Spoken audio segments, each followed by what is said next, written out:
Senhor, para a igreja, irmãos. Oremos. Senhor, nosso Deus e nosso Pai, louvado seja o Teu nome santo, Senhor. Queremos te agradecer por mais este momento que estamos na Tua casa, Senhor, que vamos passar aqui para te adorar e bendizer o Teu nome. Derrama a Tua graça, Senhor. Derrama a Tua unção sobre a Tua igreja, Senhor. Nos dar uma noite na Tua presença, Pai.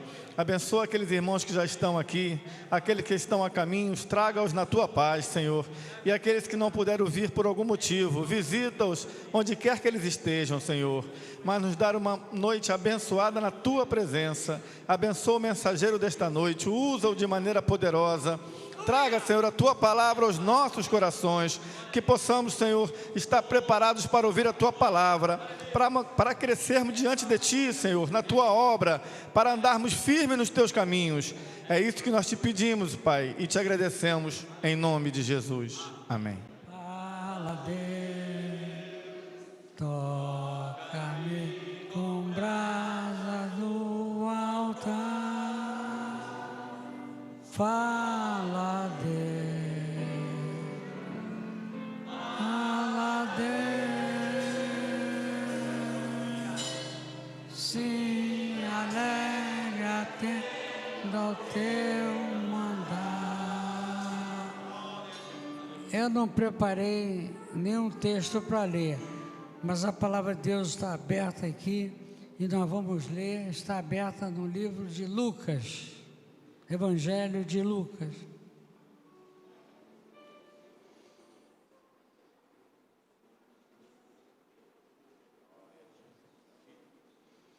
Lucas, capítulo 6.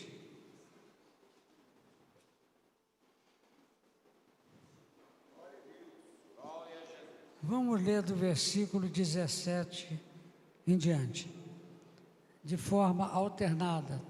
Amém? Todos prontos? Pode dizer amém? Amém. 1, 2, 3.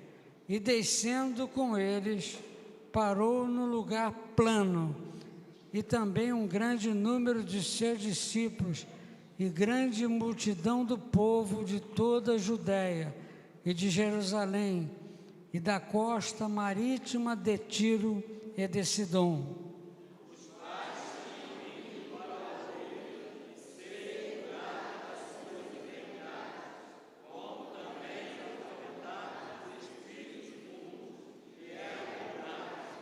E toda a multidão procurava tocar-lhe, porque saía dele virtude que curava a todos.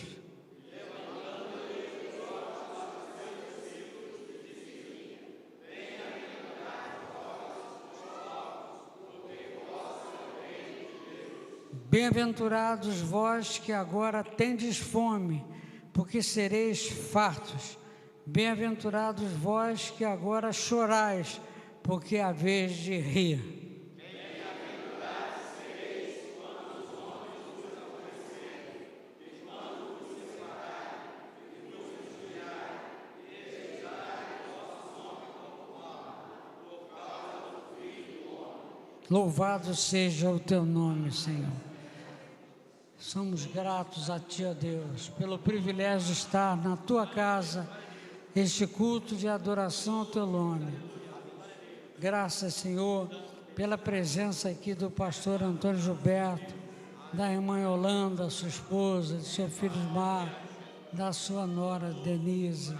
Oh, Deus, continua dando a Tua graça ao Teu servo nessa sua jornada pelo Brasil afora e pelo exterior. Tu tens ungido o Teu servo para uma grande obra, não só no Brasil, mas fora desse país. Ser com os Teus filhos, com as suas famílias. Abençoa o pastor Emanuel, que viajou com sua esposa, e assiste-nos neste culto de adoração e louvor ao Teu nome.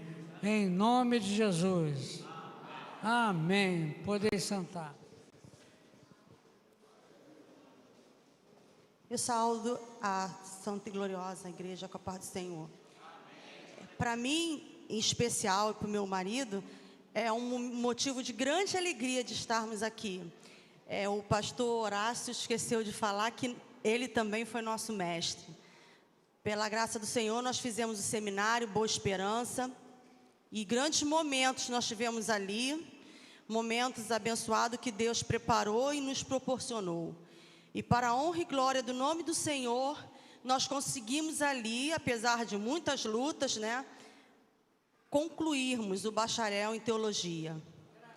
Então eu louvo a Deus por esse momento que Deus está me proporcionando. Quando nós subíamos ali a escada, eu e meu esposo, podemos nos lembrar da oração da irmã Solange, que a gente estava sempre aqui também. E é um motivo muito especial para mim nessa noite, e creio que para o meu esposo também, que foi um divisor de águas, mudou a nossa vida. Nunca mais nós fomos o mesmo após passarmos ali 4 anos no Instituto Boa Esperança. Então o Senhor, para nós, é o nosso mestre também, pastor. Eu vou repartir com os irmãos do livro de Salmo 34, 1. Louvarei ao Senhor em todo tempo, o seu louvor estará continuamente na minha boca.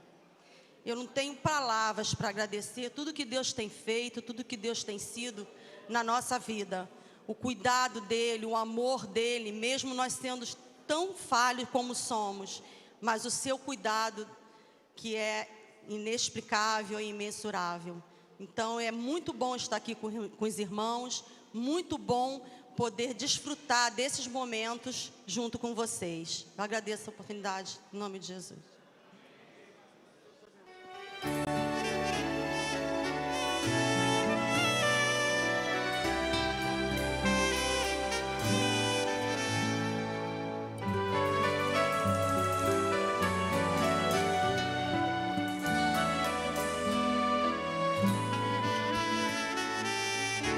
O que posso agora eu te entregar?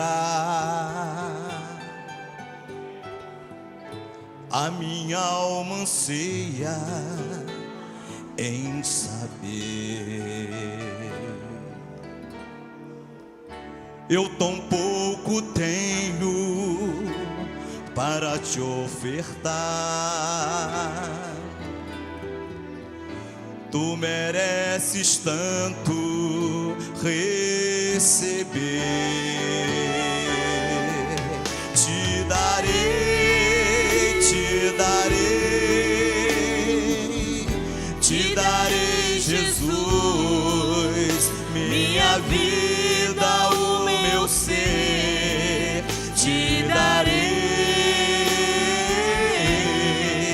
te darei.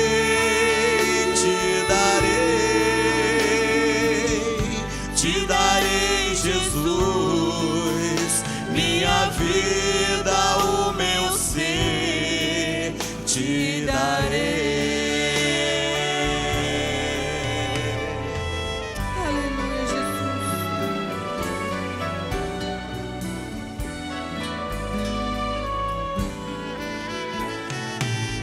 Oh, tu que fazes a rosa se abrir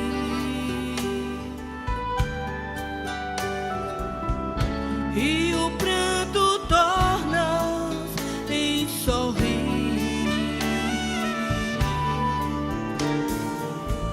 O que devo eu te oferecer?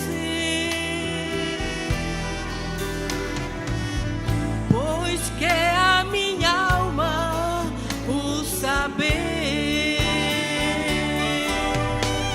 Te darei, te darei, te darei, Jesus, minha vida, o meu ser. Te darei, te darei, te darei, te darei, Jesus, minha vida, o meu ser. Te darei. Aleluia, Jesus. Aleluia, Jesus.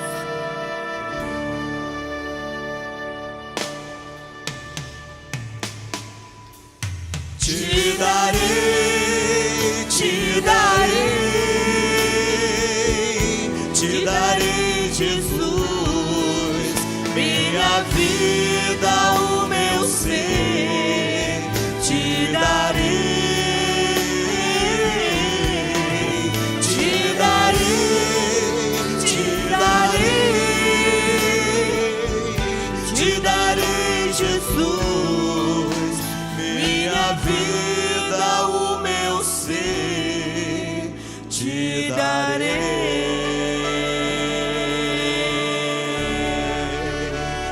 Uma oportunidade em nome de Jesus. Saúde a igreja com a paz do Senhor. Queridos irmãos, que é um motivo de grande alegria eu estar aqui com os irmãos hoje, visitar o pastor Horácio, que é um grande amigo nosso, a irmã Sara e toda a igreja. Eu quero dizer aos irmãos que eu me sinto muito feliz por tantas bênçãos que Deus tem me dado. Eu tinha um problema de audição e eu já estava desenganada dos médicos. Os médicos disseram que eu tinha que usar 2 aparelhos, um em cada lado. E eu fiquei muito triste. Falei, Senhor, Tu vai aceitar isso? E eu comecei a pedir, a clamar ao Senhor. E eu estava em Vitória, e numa igreja, realizando um trabalho, um estudo. Meu marido estava dando um estudo. E no sábado à noite, eu tirei o aparelho para deitar. Coloquei lá na caixinha direitinho os 2 aparelhos. E quando foi pela manhã, eu levantei para tomar banho, para me arrumar, para ir para a igreja. E quando eu fui pegar o aparelho, eles estavam todos desmontados. Um pedaço para um lado, outra borrachinha para o outro para o outro. E eu falei, Senhor, o que é isso? Eu deixei tudo direitinho, por que está tão desmontado assim? E aí eu senti aquilo dizer, Deus desmontou para tu não usar. E eu fui para a igreja, e cheguei na igreja, eu ouvi os irmãos falarem, as irmãs falando comigo, e aquela alegria, e eu aí dei um testemunho logo e agradeci o Senhor. Então Deus tem sido maravilhoso comigo. Também estava com problema nas minhas pernas, uma dor no tendão, no nervo, e eu estava me sentindo muito ruim.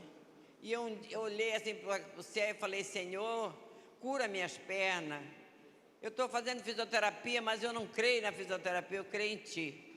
E pedi a Ele, assim, conversando com Ele, direto no céu. Parece que eu estava vendo a imagem dEle. E eu pedi, clamei e fui dormir.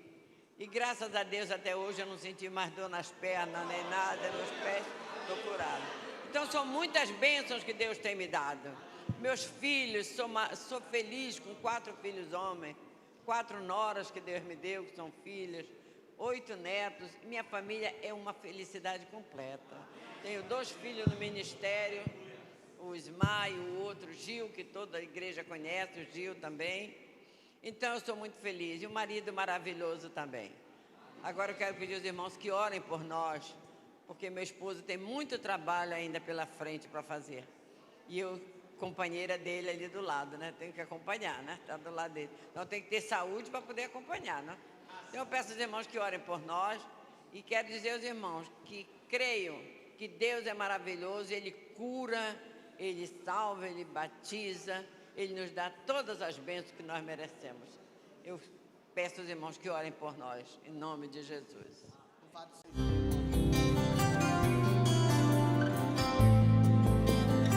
Aleluia, louvado é o Teu nome, Senhor.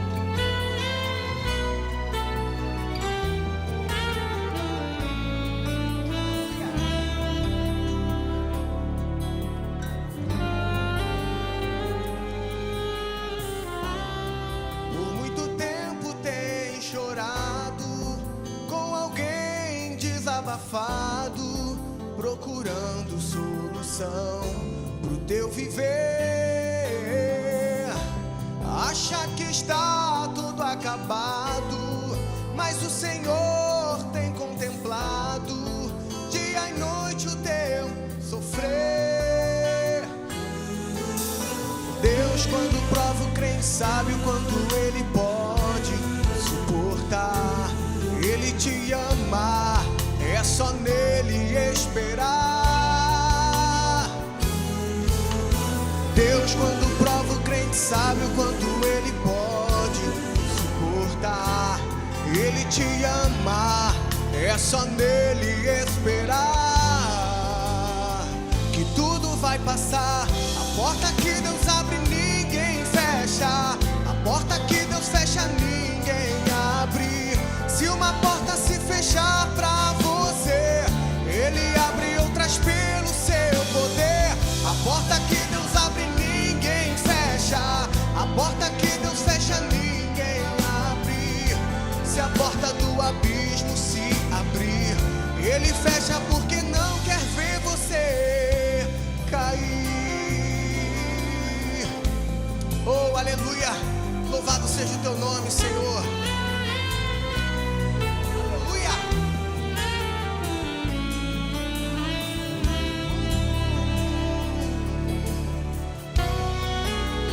Oh, Deus, quando prova o crente, sabe o quanto Ele pode suportar. Ele te ama, é só nele esperar. Deus, quando prova o crente, sabe o quanto Ele pode suportar. Ele te ama, é só nele esperar. Que tudo vai passar. A porta que Deus abre, ninguém fecha. A porta que Deus fecha, ninguém abre. Se uma porta se fechar pra você, Ele abre outras pelo seu poder. A porta que Deus abre, ninguém fecha. A porta que Deus fecha, ninguém abre. Se a porta do abismo se abrir, Ele fecha porque não quer ver você cair. A porta que Deus abre, ninguém fecha. A porta que Deus fecha, ninguém abre. Se uma porta se fechar pra você, Ele abre outras pelo seu poder. A porta que Deus abre, ninguém fecha. A porta que Deus fecha, ninguém abre. Se a porta do abismo se abrir, Ele fecha porque não quer ver você cair.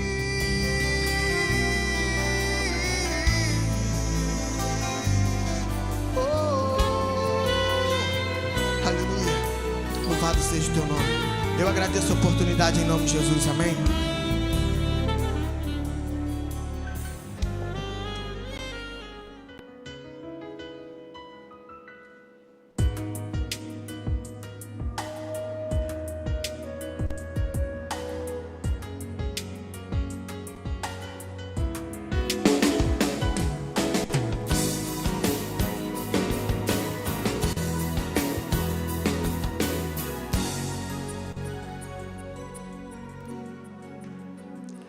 O sol, a lua, estrelas e potestades se prostam ante a tua formosura. Os homens, os reinos, principados e potestades se prostam ante a tua majestade. Porque dele, por ele, para ele são todas as coisas. Porque dele, por ele, para ele são todas as coisas. Eu só quero te adorar, te adorar. Eu preciso te adorar, te adorar. Eu nasci pra te adorar, te adorar.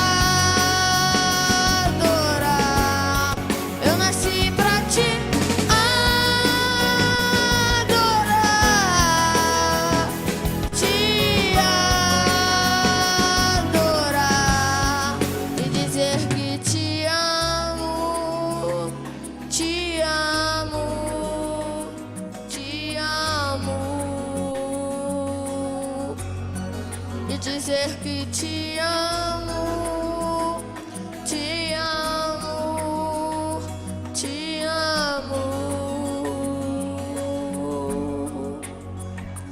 O sol, a lua, estrelas e o mar, nada se compara ante a tua formosura. Os homens, os reinos, principados e potestades se prostram ante a tua majestade. Porque dele, por ele, para ele são todas as coisas. Porque dele, por ele, para ele são todas as coisas. Eu só quero te adorar, te adorar. Eu preciso te adorar, te adorar. Eu nasci pra te adorar, te adorar. Eu nasci pra te adorar, te adorar e dizer que te amo, te amo, te amo e dizer que te amo, te amo, te amo e dizer que te amo, te amo, te amo e dizer que te amo, te amo, te amo.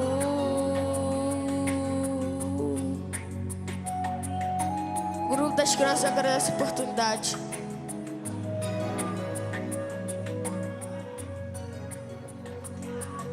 A paz do Senhor para a igreja, irmãos. Irmãos, como minha esposa falou aqui, é um momento de muita felicidade nossa estarmos aqui de volta a Bento Ribeiro, pastor Horácio Júnior, um homem de Deus que nós aprendemos a amar e a respeitar e a admirar. Nós fizemos ali no seminário Boa Esperança, o nosso curso de bacharel, 4 anos de muita luta, de muito trabalho. É cansativo. Quem não fez ainda um seminário bíblico, eu aconselho que faça. Não é fácil, é difícil. O inimigo se levanta, ele não quer que você faça, mas o meu conselho, faça um seminário bíblico. Estude a palavra de Deus.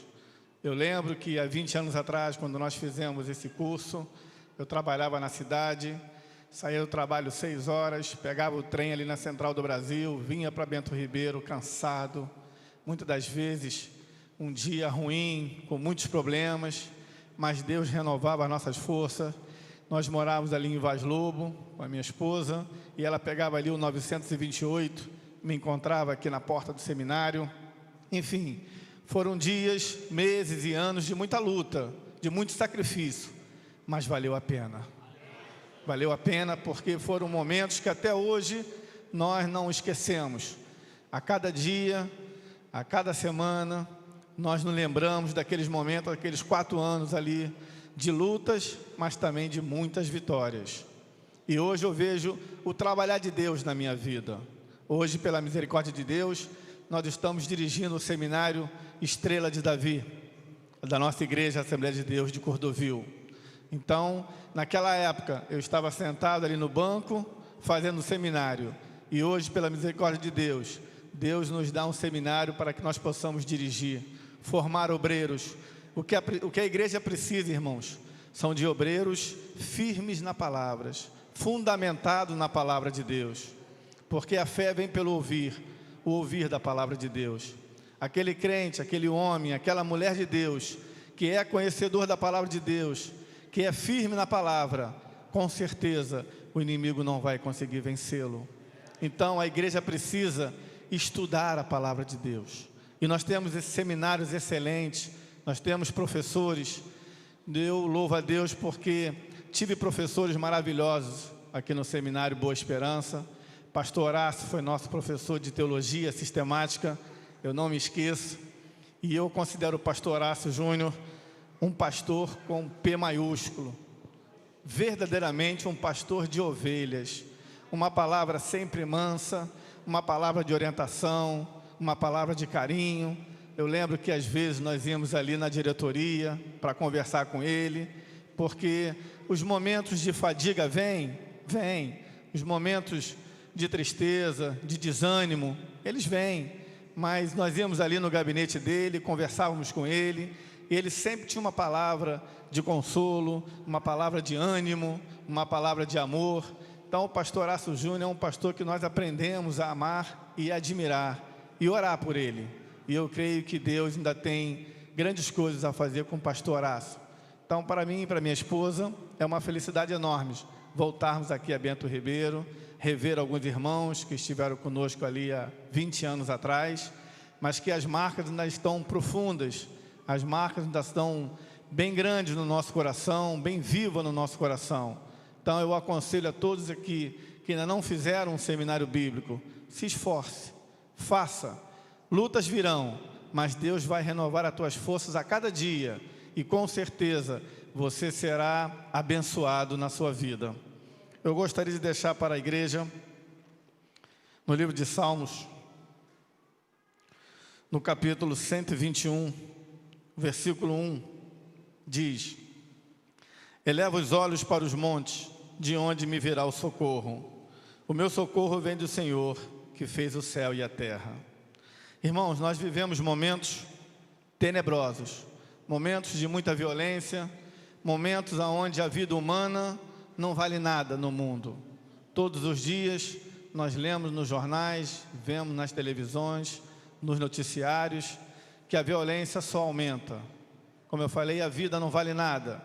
Há pouco tempo atrás, em São Paulo, alguns aqui dos presentes devem ter visto, um jovem morreu por causa de R$7, uma briga num restaurante, e foi esfaqueado e foi morto por R$7.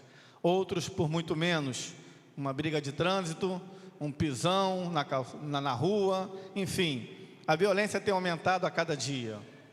E nós estamos aqui no mundo, estamos de passagem, mas nós estamos aqui vivendo essa violência. E a palavra de Deus diz que devemos elevar os nossos olhos para os montes, de onde virá o nosso socorro. Irmãos, o meu socorro e o teu socorro, ele não vem se nós olharmos para o lado, ele não vem nos muros altos das nossas casas, ele não vem nos seguranças que nós podemos pagar para nos proteger, ele não vem nos carros blindados que quem tem dinheiro pode ter. A Bíblia diz que o nosso socorro, ele vem do alto. Então, se você quer socorro, se você quer segurança, olhe para o alto, dobre os seus joelhos, ore a Deus, porque é de Deus que vem o nosso refúgio e o nosso socorro. Está escrito na palavra de Deus. Muitas das vezes nós procuramos a nossa segurança em nós mesmos, ou então em pessoas próximas de nós, mas o nosso socorro, ele vem somente do Senhor, porque se o Senhor não nos guardar, em vão vigia o sentinela. A palavra de Deus fala isso. E o mundo tem caminhado, e não podemos nos enganar. A palavra de Deus diz que as coisas só vão piorar, irmãos. Não adianta nós nos enganarmos e acharmos que vai melhorar. Não vai, irmãos. O caminho que nós temos pela frente é só o pior, porque a volta de Jesus está muito próxima. E a palavra de Deus fala isso, que dias tenebrosos nós viveríamos ante a volta de Jesus. e está muito mais próximo do que eu e você imagina. Às vezes as pessoas falam, mas eu estou na igreja há 40, 50, 60 anos, e há 60 anos atrás eu já ouvia que a volta de Jesus está próxima, e se passaram 30, 40, 50 anos, ele ainda não voltou. Mas, irmãos, os acontecimentos nos mostram que está muito mais próximo do que a gente imagina. Isso significa que as coisas não vão melhorar, elas só vão piorar. E se nós não estivermos debaixo da graça de Deus, da proteção do nosso Deus Altíssimo, nós corremos perigo. Então, fica aqui a nossa palavra, que nós possamos elevar os nossos olhos para o monte, para o alto, porque é de lá que vem o nosso socorro. É uma promessa de Deus. Eleva os olhos para os montes, de onde me virá o socorro? O meu socorro vem do Senhor, que fez os céus e a terra. O nosso socorro, ele só vem do Senhor. Então eleva os teus olhos para os montes, eleva os teus olhos para o alto, dobra o teu joelho, ore a Deus, confie no Senhor, peça a misericórdia e a proteção de Deus. Com certeza, Deus olhará por você, porque Deus tem compromisso com aqueles que têm compromisso com Ele. A palavra de Deus nos revela isso. Então, se você tem compromisso com Deus, Deus tem compromisso com você. No momento da sua aflição, no momento da sua tribulação, no momento da sua amargura, feche os seus olhos, dobre o seu joelho, fale com Deus. Eu costumo dizer que Deus, quando nos permite entrar no deserto, quem determina o tempo que vai ficar no deserto somos nós, não é Deus. Eu e você determinamos o tempo que nós vamos permanecer no deserto. E muitas das vezes é necessário que a gente entre no deserto, é necessário que a gente permaneça algum tempo, porque é lugar de aprendizado. É ali que nós aprendemos. Porque, irmãos, na bonança, muitas das vezes, a nossa tendência é esquecer de Deus. Eu e você, nós somos fracos. Quando tudo está bem na tua vida, quando você tem saúde, quando você tem dinheiro, quando você tem família, quando você tem bens materiais, infelizmente, a tendência do homem é esquecer um pouco de Deus. Se você parar e pensar, você vai ver que, com raríssimas exceções, você ora menos, você vai à igreja menos e você lê a palavra de Deus menos. Nós precisamos vencer isso, porque eu fico imaginando a tristeza de Deus quando vê um filho seu fazer isso. Porque no momento de aflição e de amargura, no momento de dificuldade, você lê mais a palavra de Deus, você vê mais a igreja, você ora mais, você procura círculo de oração, você fica correndo em igrejas aonde tem oração, que você quer orar, que você quer ouvir a palavra de Deus. E no momento de bonança, em vez de nós agradecermos a Deus, orarmos mais, irmos mais à sua casa, lermos mais a sua palavra, infelizmente, muitas das vezes não é isso que nós fazemos. Então, muitas das vezes, a nossa permanência no deserto é para nós aprendermos a agradecer a Deus. Porque quando nós dobramos os nossos joelhos e oramos, nós precisamos primeiro agradecer o que Deus tem feito na nossa vida. E nós somos egoístas, nós apenas pedimos. E muitas das vezes esquecemos de primeiro agradecer o que Ele tem feito. Porque só em eu e você estarmos aqui na sua casa, já é motivo de sobra para nós agradecermos a Deus. Deus tem feito coisas tremendas por mim e por você, coisas que muitas das vezes nós não sabemos, e Deus tem feito, mas um dia nós saberemos. Então, você que entrou aqui esta noite, lembre-se o que Deus tem feito na tua vida. Pare um pouco de pedir e comece a agradecer o que Ele tem feito, que com certeza Ele vai te abençoar. Com certeza, Ele vai dar aquilo que está no teu coração, se for essa a vontade dEle. Porque outra coisa que nós devemos aprender é pedirmos a Deus que Ele faça primeiro a sua vontade e não a nossa. Porque às vezes nós oramos, irmãos, e pedimos para que Deus faça a nossa vontade, aquilo que nós achamos que é melhor para nós. E às vezes não é aquilo que Deus quer. Às vezes aquilo que aos nossos olhos parece bom, é mal, porque mal conhecemos aquilo que está à nossa frente, muito mais do que está adiante de nós. E o nosso Deus conhece. Nosso Deus conhece o por dentro e o por fora, o ontem, o hoje e o amanhã. Então que nós possamos, em primeiro lugar, pedir que Deus faça a sua vontade na nossa vida, porque Deus tem sempre o melhor para nós. Deus sempre faz o melhor para nós, mesmo que naquele momento, aquilo que Deus está fazendo, aos nossos olhos não pareça bom, mas com certeza é o melhor, porque Deus só dá o melhor para os seus filhos. Deus prepara sempre o melhor para nós. Então que nós possamos, primeiramente, agradecer aquilo que Ele tem feito na minha e na tua vida. E eu posso te garantir, irmãos, Deus tem feito maravilhas. Muitas das vezes eu e você não sabemos, mas Deus tem trabalhado na minha e na tua vida. Porque na minha vida Deus tem trabalhado maravilhosamente. Nos últimos anos, Deus tem me abençoado de maneira poderosa. E eu creio que a partir do momento que eu decidi abrir a minha vida para Deus e me colocar na sua presença, Deus começou a trabalhar na minha vida. Porque Deus só trabalha naquela vida que se coloca à sua disposição. O nosso Deus não é tirano, o nosso Deus não é autoritário. Se você não colocar a sua vida nas mãos de Deus, se você não for um barro na mão do oleiro, Deus não vai trabalhar na tua vida. E essa experiência, irmãos, eu tenho vivido nos últimos anos. Minha vida na parte espiritual mudou muito nos últimos anos. E eu creio que foi porque eu me coloquei e tenho me colocado à disposição de Deus. Senhor, faça de mim o que Tu queres, da maneira que Tu queres, como Tu queres.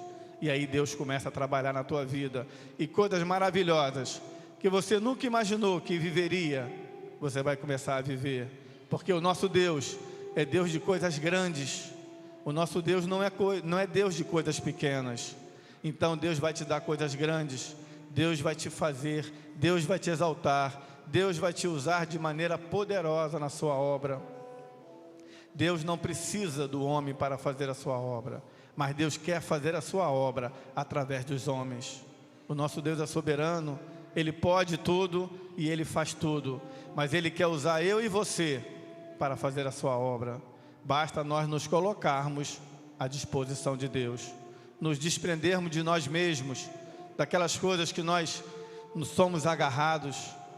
Vamos nos desprender disso e nos colocar na presença de Deus, nos colocar nas mãos do Senhor. E com certeza, irmãos, Ele vai fazer coisas maravilhosas na tua e na minha vida. E a sua obra com certeza vai crescer, porque nós precisamos propagar o Evangelho. A esta hora nós estamos aqui na casa de Deus, louvando e adorando o seu nome. E milhões de pessoas estão no mundo nas mãos do inimigo. Pensemos nisso. A gente passa ali na Avenida Brasil, na altura de Ramos.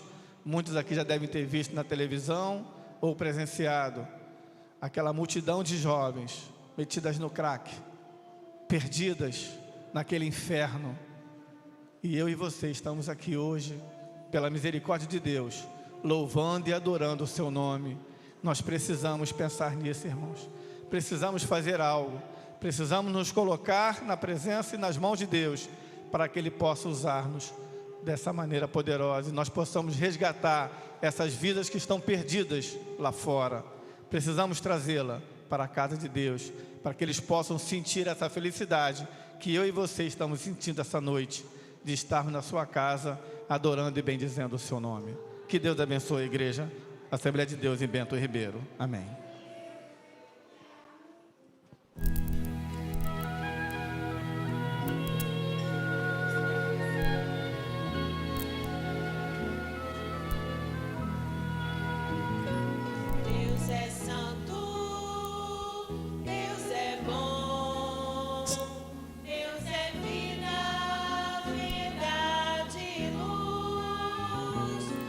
Justiça e amor.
primeiro lugar, eu quero cumprimentar com a santa paz do Senhor, não somente os irmãos, mas também as pessoas não crentes que porventura estejam aqui no culto.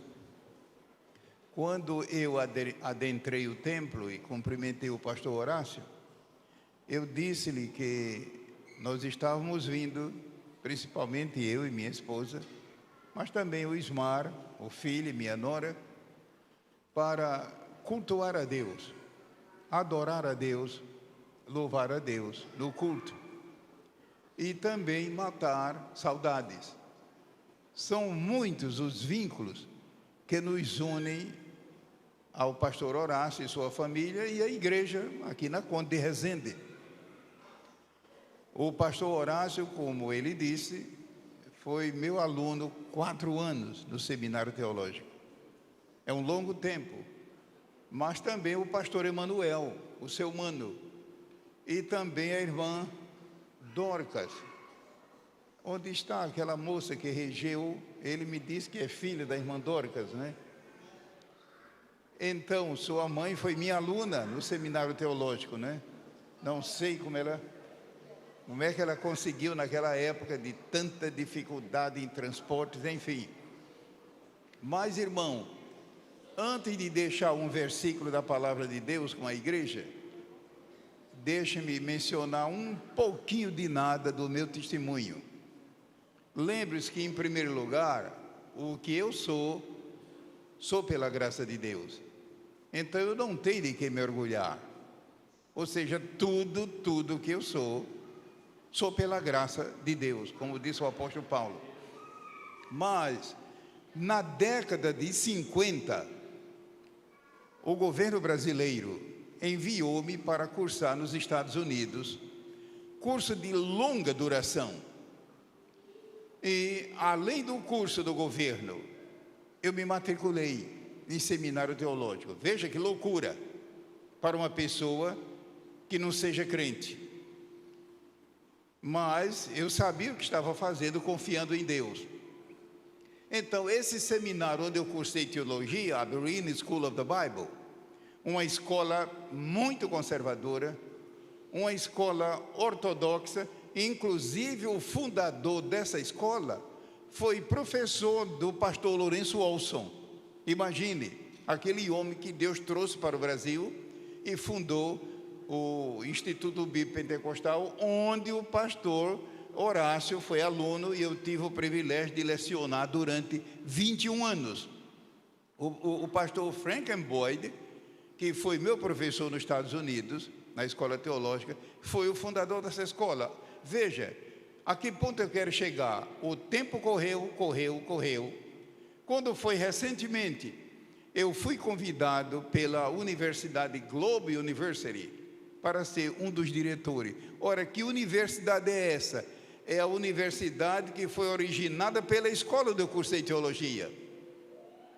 Veja como é que Deus faz as coisas. Eu nunca imaginei isso, que agora, recentemente, a Globe University, que é uma escola com mais de 400 mil alunos, são muitos campos universitários, me convidasse para ser membro da diretoria, exatamente a escola onde eu cursei na década de 50. Só que naquele tempo era apenas uma instituição. E hoje a Globe University é com 456 mil alunos, são muitos campos universitários e é a maior universidade do mundo, é evangélica. Então veja como são os caminhos do Senhor, são maravilhosos.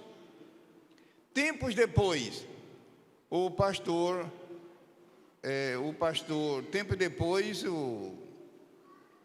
nosso pastor Horácio, ele tornou-se diretor executivo da Casa Publicadora das Assembleias de Deus, como os irmãos bem sabem.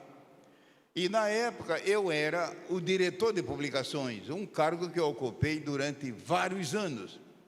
Nessa época, foi decidido pelo conselho da casa, a casa publicar a primeira Bíblia de estudos de natureza pentecostal. E veja quem é que o conselho escolheu, Antônio Gilberto. Então foi uma época de muito pioneirismo, eu e a esposa. Ou seja, ficou o centro de controle nos Estados Unidos, no Brasil 2 centros de controle, um em Campinas, outro no Rio de Janeiro. Então, eu ficava fazendo esse triângulo, Estados Unidos, Brasil, Campinas. Inclusive, minha esposa viajou muitas vezes sozinha, porque, de acordo com as normas da Sociedade Bíblica, não se pode mandar manuscrito de Bíblia pelo correio, tem que ser levado em mão. Então, é uma história longa e repleta de milagres. Estou contando isso porque dá a entender que quando a gente entrega nossa vida na mão do Senhor sem reserva, você sabe o que quer dizer sem reserva? Sem você ter direito a nada, só Ele, só Ele, só Ele. Ele faz maravilhas em nossa vida. Depois o pastor Horácio deixou a casa, eu também deixei. Depois fui convidado a retornar, aonde continuo, mas eu louvo a Deus por essas maravilhas. E então vem a saudade de vir aqui. E como nós estamos ainda no mês de janeiro, bem no princípio ainda do ano, é uma ocasião também que eu e minha esposa, e juntamente com minha família, trazemos para os irmãos nossos anseios, nossas orações, nossas súplicas a Deus, por um ano muito abençoado em 2013. Um ano repleto de bênçãos, bênçãos, bênçãos para as famílias, bênçãos para a igreja, bênçãos ministeriais, bênçãos em todos os sentidos. Nesta época tão convulsa que nós vivemos, de proximidade da vida de Cristo e aquelas profecias terríveis que estão na Bíblia se cumprindo ao pé da letra. Então aproxima-se a hora do encerramento do culto e eu disse para o pastor Horácio: irmão Horácio, eu não vou pregar, eu não desejo falar, eu estou vindo para adorar a Deus com os irmãos, para cultuar a Deus, para matar saudades. Se eu pudesse, estaria aqui de vez em quando.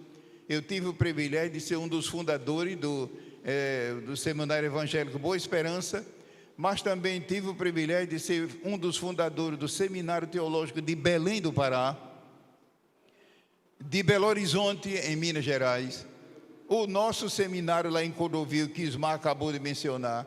É uma história longa e repleta de muitas bênçãos que Deus tem me concedido.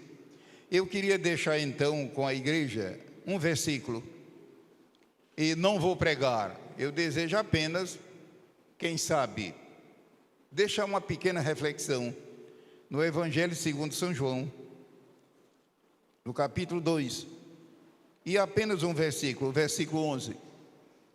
Lembre-se, não é pregação que eu estou fazendo, é lendo a Bíblia e deixando uma reflexão.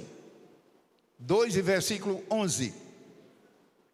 Jesus principiou assim os seus sinais em Caná da Galileia e manifestou a sua glória, e os seus discípulos creram nele. Eu queria deixar quatro pensamentos. Abramos os nossos corações. E os pensamentos não são meus, são da Bíblia. Não é uma pregação, apenas pensamento. O primeiro diz: seus sinais. Nesse versículo 11. Essa palavra sinal aqui é uma palavra tão forte no original que não tem tradução em língua portuguesa. Eu não quero alarmar ninguém, mas não tem. A nossa língua, apesar de ser uma língua tão rica, mas diante do original, cai por terra. E aqui está um exemplo. Nem eu vou explicar, mas eu estou vendo os irmãos curiosos, e talvez noutra ocasião, que seja estudo bíblico, a gente explique. Essa palavra sinal, nesse versículo, não tem tradução em português. De tão forte que ela é. Ou você pensava que era um sinal qualquer, como um trovão, um relâmpago? Nada. É um termo de grande amplitude, que aparece pouquíssimas vezes no Novo Testamento. Então o versículo diz que Jesus principiou assim os seus sinais. Quando você puder, pense nisso. Mas é o primeiro pensamento que eu estou deixando. Ou seja, ele manifestando a sua divindade. A sua divindade. Porque Jesus, ele não renunciou nada, mas ele abriu mão. ele abriu mão de parte dos seus atributos, abriu mão para depois retomar. É claro que ele sendo Deus, como é que eles podiam manifestar em forma humana? Então, de uma maneira miraculosa, que ninguém sabe explicar, ele abriu mão de parte de seus atributos. Só que de vez em quando, ele demonstrava claramente que ele era Deus em toda a sua plenitude. E aqui está uma prova disso, João 2:11. Na palavra sinais, o termo ao pé da letra é ele demonstrando sua divindade, Deus bendito e eternamente. Pense nisso. O segundo pensamento que queria deixar, no versículo diz, Caná da Galileia. Me diga uma coisa, por que é que Jesus começou seu ministério em Caná da Galileia? Uma região ruim, uma região maldita, uma região evitada, uma região terrível. Ali só havia briga, guerra. No meio ficavam os samaritanos. Mas Galileia, meu irmão, nem queira saber. Na época, era um lugar onde havia também muito complô, revolta contra os romanos, revolta. E de vez em quando era morte, era guerra, era tudo. Para os irmãos terem uma ideia, 4 anos depois que Jesus nasceu, houve uma revolta na Galileia. Horrível. Revolta contra o governo romano. E o que é que fez o governo romano lá em Roma? Enviou um general chamado Varus, V-A-R-U-S, Varus, com 2 legiões de soldados, ou seja, 12.000 homens. Irmãos queridos, Varus abafou tudo com mão de ferro, acabou com o alimento, deixou muita gente morrendo de fome e mandou crucificar 2.000 galileus na beira das estradas. Pense nisso, pense que espetáculo terrível, 2.000 homens crucificados nas estradas da Galileia, para os galileus saber que Roma tinha poder. E pense que espetáculo maldito, 2.000 pessoas crucificadas, morrendo, derramando sangue, até se acabar ali. Era essa a região da Galileia. E veja por onde Jesus começou a pregar. Isso fala, irmãos, da graça de Deus, da misericórdia de Deus. Se Jesus tivesse começado a pregar na Judéia, não digo nada. A Judéia é onde ficava o templo, em Jerusalém. A Judéia é onde ficavam os manuscritos da palavra de Deus. Judéia, você sabe, Judá, Jerusalém, a capital. Ali ficavam também os sacerdotes, os ministros. Mas Galileia, eu pergunto, você iria para lá? Você faria isso? Faria nada. É melhor confessar que você não faria. A Galileia era uma região evitada. Ali só havia ódio. E não era só contra Roma, não. Era entre eles. Foi lá que Jesus começou. Apliquemos isso à nossa vida e à igreja do Senhor. Caná da Galileia. Então, quando Jesus disse certa vez, se alguém quiser ser meu discípulo, renuncie-se a si mesmo, tome sobre si a sua cruz. Agora você já entendeu o que é que o povo entendia de cruz? Então, Jesus quis dizer que nunca foi fácil ser crente. Eu não quero alarmar ninguém aqui. Aqui deve ter crianças que são crentes. Aqui deve ter jovens me ouvindo que são crentes. Mas eu não tenho dúvida. Ser crente nunca foi fácil. Jesus disse, tome sobre si a sua cruz. Então, irmãos, eu desconfio desse evangelho fácil que estão pregando hoje por aí. Eu desconfio. Eu desconfio dessas igrejas novas que, para ser crente, basta assinar um cartão e etc. e frequentar uma igreja. Ser cristão é seguir a Cristo em tudo e deixar que Ele reine de maneira soberana em nosso espírito e alma e corpo. Tome sobre si a sua cruz. Ou seja, não se meta a pegar a cruz dos outros. Será que uma não chega? Tome sobre si a sua cruz e siga-me. Então, quando ele disse essas palavras lá em Mateus, também ele estava na Galileia. Esse é o meu segundo pensamento que queria deixar. O primeiro foi os sinais, que não foi sinal qualquer, foram sinais ele demonstrando a sua divindade. Sinais que deixavam todo mundo de boca fechada, ninguém tinha condição de refutar. Mas o segundo pensamento que quero deixar, onde ele começou a pregar? Na Galileia, lugar que você evitaria a todo custo. Ali só havia intriga, ali só havia ódio. Foi lá que ele começou. Significa, irmão, que eu e você precisamos amar os maus e não apenas os bons, e procurar os perdidos para salvar. Pior do que os galileus não existia. Um terceiro pensamento que eu quero deixar no versículo 11: manifestou a sua glória. Veja, glória ele já tinha, apenas manifestou.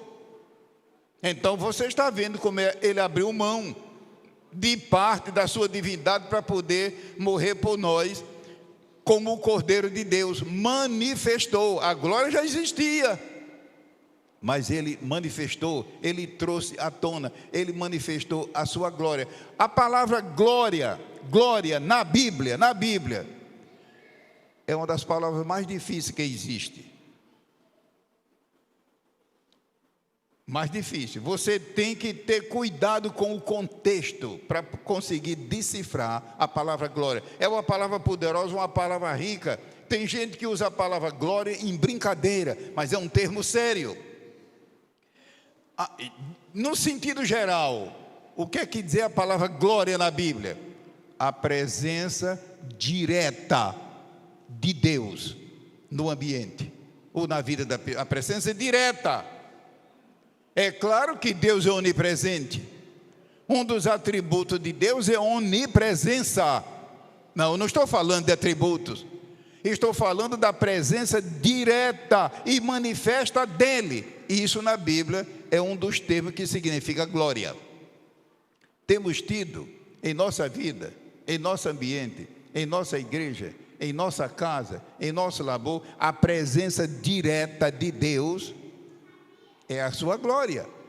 Essa presença muda tudo, no sentido bom da palavra. Diz que ele manifestou a sua glória. Que a glória de Deus, irmão, se manifeste em nossa vida, em nossa igreja, em nosso testemunho, em nosso labor, a glória de Deus. Nesse mesmo evangelho, no primeiro capítulo, João disse: nós vimos a sua glória. E imagine que ele abriu parte dessa glória para poder nascer como homem. Mas João disse: nós vimos. E os irmãos se recordam do Monte da Transfiguração? Quando num instante, a Bíblia diz que ele ficou totalmente tomado de luz e majestade e poder. É tanto que os discípulos caíram de rosto no chão com sono que não suportavam. Era um pouquinho da glória, da sua glória suprema. Diz aqui que ele manifestou a sua glória. O quarto pensamento que eu queria deixar no versículo 11: seus discípulos creram nele. Aonde a glória de Deus se manifesta, existe fé. Veja, a glória se manifestou e seus discípulos creram. Por que é que às vezes nem eu nem você temos fé para crer? Falta a glória de Deus. Falta a glória de Deus. Clamemos por sua glória. A glória de Deus muda tudo, transforma tudo. Que essa glória, lá no livro, se eu não me engano, é no livro de Êxodo 29, 43, aonde Deus disse: por minha glória sejam santificados. A glória de Deus santifica. Nesse caso aqui no versículo 11, a glória de Deus suscita fé. Os irmãos estão vendo que fé é um mistério. Por que é que a minha fé esfriou? Por que aquela pessoa não tem fé para crer? Eu acho que eu não tenho fé nenhuma. Por quê? Falta a glória de Deus na presença. Falta a glória de Deus ali. Está escrito aqui: manifestou a sua glória e seus discípulos creram nele. Então, uma das fontes de fé é a glória de Deus presente, manifesta. Então, concluindo essas rápidas palavras, Jesus principiou assim os seus sinais em Caná da Galileia, manifestou a sua glória e seus discípulos creram nele. Então nós não podemos, irmãos, abrir mão desta presença gloriosa de Jesus, porque ela suscita a fé, e a Bíblia diz que o justo viverá da fé. Ou seja, a fé em nossa vida não é um acessório. Você sabe o que é acessório? É uma coisa que você pode viver sem ela. Um carro, por exemplo, tem acessórios, ele pode rodar sem aquilo, só que se houver um problema, a coisa é séria. Tem coisas em nossa vida que, numa hora de crise, você pode abrir mão. Por exemplo, uma pessoa, que Deus nos guarde, num acidente, pode perder uma perna, mas nem por isso vai morrer, pode até perder as duas. Eu me lembro quando eu era diretor de publicações da CPAD, há muitos anos, viajei para Goiânia para fazer uma entrevista. Não sei se alguém aqui lembra de ter lido isso no Mensageiro da Paz, quando eu publiquei. Foi uma página toda do MP. Por quê?